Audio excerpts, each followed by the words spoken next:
Right big TV digital exclusive live లో చూస్తున్నాం. దక్షిణ కొరియాలో ఫ్లైట్ క్రాష్ అయింది. అసలు ఈ ప్రమాదం వెనుక అసలు నిజాలు ఏంటి, అసలు ఈ ప్రమాదం ఎలా జరిగింది? రైట్, మనం అక్కడ విజువల్స్ లో చూస్తున్నాము.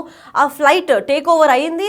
టేక్ ఓవర్ అయిన తర్వాత అసలు అక్కడ పైకి వెళ్ళిన తర్వాత నావిగేషన్ అనేది ఆగిపోయింది. సిగ్నల్స్ అందకపోవడంతో అక్కడ హెచ్చరికలు వచ్చినప్పటికీ వాళ్ళు ఏం చేయలేని పరిస్థితి అందుబాటులో ఉంది వాళ్ళకి. బేసిక్గా మనం లెఫ్ట్ సైడ్ చూస్తున్న స్క్రీన్ పైన చూస్తున్నట్టయితే అక్కడ ఒక పక్షి కూడా ఢీకొన్నట్టు తెలుస్తోంది.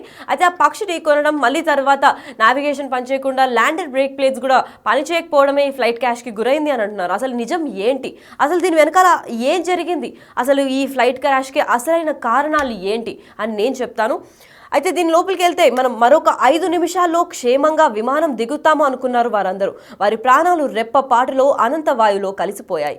మరి ప్రయాణికులందరూ ఇంకా 5 మినిట్స్లో ల్యాండింగ్ అని చెప్పి ముందే హెచ్చరిక వస్తుంది కాబట్టి ల్యాండ్ అవుతాము సేఫ్గా అని అనుకున్నారు. బట్ అంత లోపలే ఇంత ప్రమాదం జరుగుతుందని ఎవరూ అనుకోలేదు. దిగేందుకు సిద్ధమై లగేజ్ సర్దుకుంటున్న వారందరికీ మృత్యువు కబలించింది.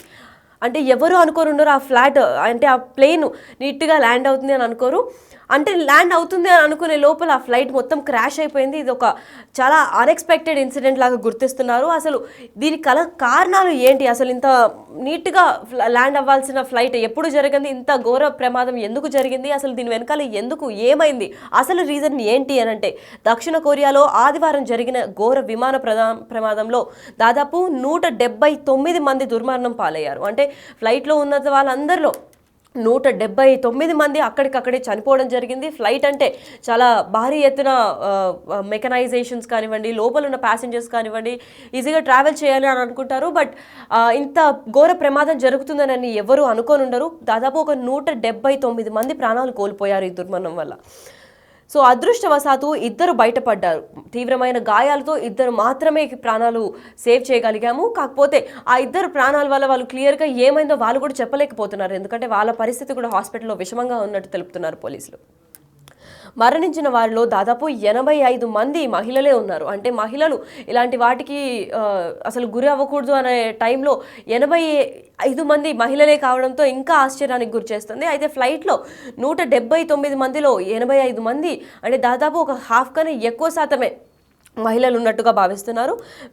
విమానం ముందు భాగంలోని ల్యాండర్ గేర్ వైఫల్యంతోనే రన్వే జోరుపైన వెళ్తూ ఉన్న విమానం రక్షణ గోడను ఢీకొని పేలిపోయినట్టు సమాచారం అందింది. అంటే అక్కడ ఉన్న ల్యాండింగ్ గేర్స్ అది సరిగ్గా టైంకి పని చేయకపోవడంతో అక్కడ ఉన్న కింద టైర్స్ ఏదైతే ఓపెన్ అవుతాయో ఆ ప్రాపర్ ల్యాండింగ్కి అది సహకరించలేదు. అదే టైంలో ల్యాండింగ్ గేర్స్ కూడా పనిచేయకపోవడంతో ఈ ల్యాండింగ్ గేర్ ఒక గోడను ఢీకొట్టి అసలు పెద్ద ఎత్తున పేలిపోయింది అని చెప్పుకోవచ్చు. థాయిలాండ్ నుంచి దాదాపు ఒక 175 మంది ప్రయాణికులు వచ్చారు. అయితే 6 సిబ్బందితో దక్షిణ కొరియాలోని సియోల్కు చెందినవారు 290 కిలోమీటర్ల దూరంలో మయాన్కు జేజు ఎయిర్కి చెందిన విమానం బయలుదేరింది. అంటే ముయాన్కు చెందిన జేజు అనే ఎయిర్ క్రాఫ్ట్ అయితే బయలుదేరింది. అయితే దీంట్లో ఎంతమంది ప్రాణాలు కోల్పోయారు అంటే 179 మంది ప్రాణాలు కోల్పోయారు. మరి ఇంకో 2 పరిస్థితి అయితే విషమంగా ఉందని తెలుస్తోంది. ఉదయం 9:03 సమయంలో ముయాన్లో దిగుతుండగా విమానం ముందు భాగంలో ల్యాండర్ గేర్ తెరుచుకోలేదు. అయితే దీనికి అసలు కారణం పక్షి కాదని అనుకుంటున్నారు. ఎందుకంటే ల్యాండింగ్ టైంలోనే ఈ క్రాష్ జరగడంతో ల్యాండింగ్ గేర్స్ ఏదైతే ఉంటాయో అది ల్యాండింగ్ సమయంలో ప్రాపర్గా సహకరించకపోవడమే ఈ ల్యాండింగ్ వైఫల్యానికి గురైంది. పైగా ఈ ఫ్లైట్ క్రాష్ అవ్వడానికి కూడా మెయిన్ రీజన్గా అదే అని చెప్తున్నారు. అయితే ఆ ల్యాండింగ్ టైంలోనే నిప్పురవ్వలు రాజేస్తూ రక్షణ గోడ వైపు దూసుకెళ్ళింది. అంటే ఆ స్పీడ్ ల్యాండింగ్ ఎప్పుడైతే ల్యాండ్ చేసేటప్పుడు చాలా స్పీడ్గా ల్యాండ్ చేస్తారో స్మూత్ ల్యాండింగ్ కోసం చూస్తుంటారు పైలట్స్ కూడా, ఎవరికి ఏమీ ప్రాబ్లం రాకూడదు అని చెప్పి. బట్ ల్యాండింగ్లో ఉన్న జర్క్స్ అది నార్మల్గానే ఉంటాయి. కాకపోతే పెద్ద ఎత్తున జర్క్స్ రావడంతో పైలట్ కూడా ఏమీ అనుకోలేదేమో అది ఫ్లైట్ క్రాష్ అయిపోతుంది అని. బట్ అక్కడ నావిగేషన్ స్టాప్ అయిపోయింది. అదే టైంలో ల్యాండింగ్ గేర్స్ కూడా పనిచేయకపోవడంతో ఈ ఫ్లైట్ క్రాష్కి గురైనట్టు తెలుస్తోంది. దీంతో 2 మినహా ఏ ఒక్కరూ ప్రాణాలతో బయటపడలేదు. కేవలం 2 మాత్రం ప్రాణాలు బతికి ఉన్నాయి. కాకపోతే ప్రాణాలతో బయటపడ్డారనే మాటకి తప్ప వాళ్ళ పరిస్థితి కూడా చాలా విషమంగా ఉంది. ఎందుకంటే దాదాపు 179 మంది అక్కడికక్కడే మరణించారు అని అన్నాక వీళ్ళకి గాయాలు కూడా ఏ స్థాయిలో పడింటాయో మనందరికీ తెలుసు. సో వీళ్ళు ప్రాణాలతో మాత్రం బయటపడ్డారు. చాలా తీవ్రమైన స్థితిలో ఇప్పుడు హాస్పిటల్లో ఉన్నట్టు సమాచారం అందింది. అయితే ఢీ కొట్టిన వెంటనే గోడను ఎప్పుడైతే ఢీ కొట్టిందో దాని తర్వాత వెంటనే పేలిపోయింది. దీంతో ఇద్దరు మినహా ఏ ఒక్కరు ప్రాణాలతో బయటపడలేదు. పేలిపోయిన బోయింగ్ 737-800 జెట్ విమానం 15 ఏళ్ల క్రిందటిది. అంటే విమానంకి కూడా సర్వీసింగ్ కావాలి, ఎందుకంటే ఆ సర్వీసింగ్ లేకపోవడంతో కూడా ఈ ల్యాండర్ ప్లేన్స్ ఏదైతే ఫెయిల్ అయ్యానని అయితే అనుకోవచ్చు. ఎందుకంటే 15 years ముందు కొరియా గవర్నమెంట్ కూడా 20 ఏళ్ళు ముందు చేసింది. అయితే 15 ఏళ్ళ కిందటి విమానం ఇలా వైఫల్యం అవ్వడం కొరియాలో కూడా అసలు ఏం జరుగుతుందో తెలియని పరిస్థితి కలుగుతుంది. అయితే రన్వే పైన విమానం అతి వేగంగా జారిపోతున్న దృశ్యాలని స్థానిక మీడియా ప్రసారం చేసింది. విమానం మొత్తం ధ్వంసం అవుతుందని, కేవలం ఒక తోక ప్రాంతం మాత్రం పట్టగలిగేలాగా ఉందని ముయాన్ అగ్ని మాపక అధికారులు తెలిపారు. అయితే తోక భాగం మాత్రమే ఉంది, దానివల్లనే మేము అసలు ఏ విమానం ఎక్కడ చెందింది, ఇది వీళ్ళ ఎయిర్ క్రాఫ్ట్ ఏంటి, ఏ మోడల్ అని చెప్పి గుర్తు చేసేలాగా ఆ టైల్ పార్ట్ని చూసి మేము గుర్తు చేసుకున్నాము. లేకపోతే విమానం మొత్తం చిత్తులైపోయి క్రాష్ అయిపోయింది. అసలు ఏ విమానం దేనికి సంబంధించింది, అసలు క్రాష్ దేనికైంది కూడా గుర్తుపట్టలేని స్థితిలో విమానం పొజిషన్ ఉంది. సో దాని లోపల ఉన్న మనుషులు దుర్మరణం చెందడంతో ఓన్లీ టెయిల్ పార్ట్ మాత్రం సేఫ్గా ఉంది. దాన్ని చూసి అసలు ఎయిర్ క్రాఫ్ట్ ఎక్కడి నుంచి వచ్చింది, ఇది ఏ విమానం మోడల్కి చెందింది అని చెప్పి స్థానికులు అక్కడ గుర్తిస్తున్నారు. అయితే కొరియా గవర్నమెంట్ కూడా దీనిపైన ఎంక్వైరీ చేస్తుంది, పెద్ద స్థాయిలో ఇన్వెస్టిగేషన్ కూడా చేస్తుంది. ఎందుకంటే ఇలాంటి ప్రమాదంలో దాదాపు 179 మెంబర్స్ ప్రాణాలు కోల్పోవడం అనేది చిన్న మాట కాదు. సో దీనికి ఇంత ప్రాణాలు కోల్పోయారు అని అంటే ఇప్పుడు ఆ ఎయిర్లైన్స్ పైన కూడా ఒక పేరు వస్తుంది. కాబట్టి వాళ్ళు చాలా జాగ్రత్తలు తీసుకొని అసలు దీనికి ప్రాపర్ కారణం ఏంటి అని ఇన్వెస్టిగేట్ చేసిన తర్వాత మనకు తెలిసింది ల్యాండర్ ప్లేట్లు ఎప్పుడైతే ల్యాండింగ్ అవుతుందో అప్పుడు ల్యాండర్ ప్లేట్లు ఫెయిల్ అవ్వడంతో వాళ్ళ ఓపెన్ అవ్వాల్సిన టైర్లు కూడా బ్లాక్ అయిపోయి నావిగేషన్ కూడా అదే టైంకి బ్లాక్ అవ్వడంతో అక్కడ పైలట్కి కూడా ఏ సమాచారం అందకుండా అక్కడ మొత్తం తన ఫ్లైట్లో ఉన్న మెకనైజేషన్ వల్లనే ఇది టోటల్గా జరిగిన క్రాష్ అని చెప్తున్నారు. విమానం మొత్తం ధ్వంసమైంది, కేవలం తోక ప్రాంతం మాత్రమే పట్టేలాగా ఉంది అని ముయాన్ అగ్నిమాపక అధికారులు ఒకసారి తెలిపారు. అయితే విమానం ప్రమాదానికి గురై వెంటనే 32 అగ్నిమాపక వాహనాలు వచ్చాయి. అయితే క్రాష్ అయింది అని చెప్పగానే దాదాపు ఒక 32 ఫైర్ ఇంజిన్స్ వచ్చి ఆ వాహనాలు సేఫ్ చేసే ప్రయత్నం చేసినా కానీ అప్పటికే ప్రాణాలు కోల్పోయారు చాలామంది. దానిలోంచి ఓన్లీ 2 ప్రాణాలు మాత్రం కాపాడగలిగారు. అయితే 1560 మంది సిబ్బంది వచ్చి సహాయక చర్యలు చేపట్టారు. దాదాపు ఒక 1560 మెంబర్స్ వచ్చి అక్కడ హెల్ప్ చేద్దామని ట్రై చేసినప్పటికీ ఓన్లీ 2 ప్రాణాలు మాత్రమే కాపాడగలిగారు. అండ్ మిగతా వాళ్ళ అందరు ప్రాణాలు కోల్పోయారు. బికాస్ ఫ్లైట్ క్రాష్ అయినప్పుడు ఏ ఒక్కరు ప్రాణాలతో బతికి ఉండరని మన విషయం తెలుసు. ఎందుకంటే చాలా దానిలో ఉన్న మెకనైజేషన్ లేదా భారీ ఎత్తున పవర్ జనరేట్ అవుతూ ఉంటుంది ఫ్లైట్ టేక్ ఆఫ్ అయినప్పుడు, ల్యాండింగ్ అయ్యేటప్పుడు. అలాంటి సమయంలో క్రాష్ కావడం, అసలు ఏ ఒక్కరి ప్రాణాలు బతికి ఉండవు అని అనుకునే లోపల 2 ప్రాణాలతో బయటపడ్డారు. కానీ వాళ్ళ పరిస్థితి కూడా విషమంగా ఉందని చెప్తున్నారు. దాదాపు 179 మంది చనిపోయారు. గాయపడి బయటపడిన 2 ప్రాణాలకు ప్రమాదం ఇప్పటికైతే లేదని అధికారులు చెప్పారు. మరి ఎప్పటిదాకా వాళ్ళు కోలుకుంటారని అయితే చెప్పలేదు డాక్టర్లు. పక్షి అసలు ఢీ కొట్టిందా? పలు వార్తలు కూడా వినిపిస్తున్నాయి పక్షి ఢీ కొట్టడంతోనే ఈ క్రాష్ జరిగింది అని. అసలు నిజం ఏంటి? సాధారణ ల్యాండింగ్లో విఫలం కావడంతో పైలట్ క్రాష్ ల్యాండింగ్కు ప్రయత్నించారు.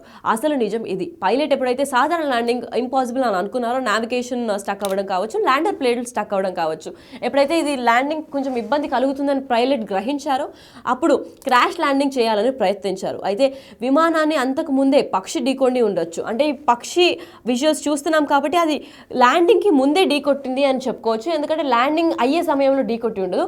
సో అది ఇది రెండు కలిపి అది ఢీకొట్టిన తర్వాత ఫ్లైట్కి ఏదైనా చిన్న డిస్టర్బెన్స్ జరిగి ఆ ల్యాండర్ ప్లేట్ ఏదైనా డిస్టర్బ్ అయి ఉండొచ్చు. అండ్ ల్యాండింగ్ సమయంలోనే ఇది విఫలమైందని చెప్తున్నారు. అనంతరం ఒకదాని తర్వాత ఒకటిగా సాంకేతిక సమస్యలు తలెత్తినట్టు తెలుస్తోంది. అంటే పక్షి ఢీ కొట్టడం, దాని తర్వాత ల్యాండర్ ప్లేట్లు పనిచేయకపోవడం, దాని తర్వాత నావిగేషన్ అర్థం కాకపోవడం, ఇవన్నీ ఒకటేసారి సమస్యలు రావడంతో పైలట్ కూడా చాలా హెల్ప్లెస్ సిచ్యువేషన్లో ఉన్నాడని చెప్పుకోవచ్చు. పైలట్ కూడా తన ప్రాణాలు విడిచేశాడు. ల్యాండర్ గేర్ వైఫల్యమే దీనికి కారణం. పైగా బేలీ ల్యాండింగ్ అని కూడా ప్రమాదానికి కారణమయ్యాయని చెప్పి నిపుణులు తెలుపుతున్నారు. విమానం ల్యాండర్ గేర్ అండ్ టైర్లు టైర్లు వంటివి యాక్టివేట్ కాలేదు, దానివల్లనే ఇది క్రాష్ ల్యాండింగ్ అవ్వాల్సి వచ్చింది అని చెప్పి క్రాష్ ల్యాండింగ్కి ప్రయత్నించినప్పటికీ క్రాష్ అయిపోయింది అని చెప్పారు. అయితే ముందే హెచ్చరిక సందేశం ఇచ్చారని చెప్తున్నారు అధికారులు తెలిపిన వివరాల ప్రకారం తొలుత విమానాన్ని 1వ నంబర్ రన్వే పైన దింపేందుకు పైలట్ ప్రయత్నించాడు. అయితే అక్కడ పక్షులు ఉన్నాయని, ఢీకొనే ప్రమాదం ఉందని కంట్రోల్ టవర్ నుంచి హెచ్చరిక ఆల్రెడీ వచ్చింది. అయితే తర్వాత కంట్రోల్ టవర్కు పైలట్ మేడే అనే పైలట్ కాల్ చేసిన తర్వాత దీంతో 19వ నంబర్ రన్వే పైన అపసవ్య దిశలో దింపాలని చెప్పి కంట్రోల్ సిబ్బంది ఆదేశించారు. అయితే పైలట్ ఎప్పుడైతే ఫస్ట్ రన్వే పైన ల్యాండ్ చేద్దామని అనుకున్నారో అక్కడి నుంచి వాళ్ళకి ఆదేశాలు ఇంకా హెచ్చరికలు ముందే జరిగినట్టు తెలుస్తోంది. అయితే 19th రన్వే పైన ల్యాండ్ చేయమని చెప్పినప్పటికీ తను అక్కడ ల్యాండ్ చేయకపోవడంతో ఇది ఢీకొట్టిందేమో, లేదంటే అక్కడ ఆల్రెడీ పక్షులు ఉన్నాయి, అక్కడ ఢీకొట్టే ప్రమాదం ఉంది, ఫ్లైట్ క్రాష్ అయ్యే అవకాశం ఉందని ముందే హెచ్చరిక చేసినప్పటికీ ఇది పైలట్ తప్పంటారా, లేదంటే నిజంగానే ఇక్కడ ప్లేన్స్ తప్పుగా అంటే పని చేయకపోవడం ఇది ఫ్లైట్ వల్ల ఏదైనా జరిగిన డిస్టర్బెన్స్ అని అనుకుంటారా, ఏంటి అసలు దీని వెనకాల కారణం అనేది ఇంకా ఇన్వెస్టిగేషన్ జరుగుతూనే ఉంది. కొరియా గవర్నమెంట్ అయితే దీనిపైన పూర్తి స్థాయిలో ఇన్వెస్టిగేషన్ చేపడతామని అంటారు. దర్యాప్తు సిబ్బంది బ్లాక్ బాక్స్కు వెలికి తీశారు. అయితే విమానం డేటాను, కాక్పిట్ వాయిస్ రికార్డర్ను వెలికి తీసేందుకు ప్రయత్నిస్తున్నారు. ఇంకా అయితే అవి బయటకు పడితే అసలు నిజం ఏంటి, ఎక్కడ ఏ సమయంలో క్రాష్ అయిందని చెప్పి చెప్పుకోగలుగుతారు.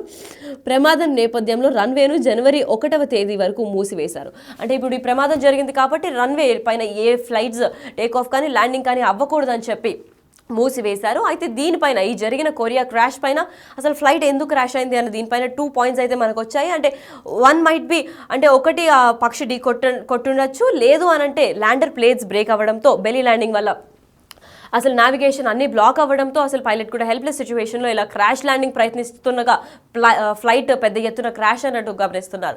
అయితే దీనిపైన పూర్తి స్థాయిలో ఇన్వెస్టిగేషన్ కూడా చేస్తుంది కొరియా గవర్నమెంట్.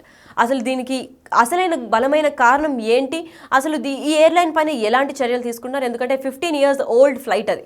సో దానికి సర్వీసింగ్ ప్రాపర్గా ఉందా, అసలు ఈ ఎయిర్లైన్స్ ఇబ్బంది వల్ల ఏమైనా ప్రాబ్లమ్స్ ఉన్నాయి, ఎందుకంటే దాదాపు 190 మంది ప్రాణాలు విడివడంతో అసలు ఇది సింపుల్గా తీసుకునే కేసు కాదని చెప్పి కూడా కొరియన్ గవర్నమెంట్ చెప్తున్నారు. అయితే కొరియా గవర్నమెంట్ ఎలాంటి చర్యలు చేపడతారని అయితే చూస్తూ ఉండాలి.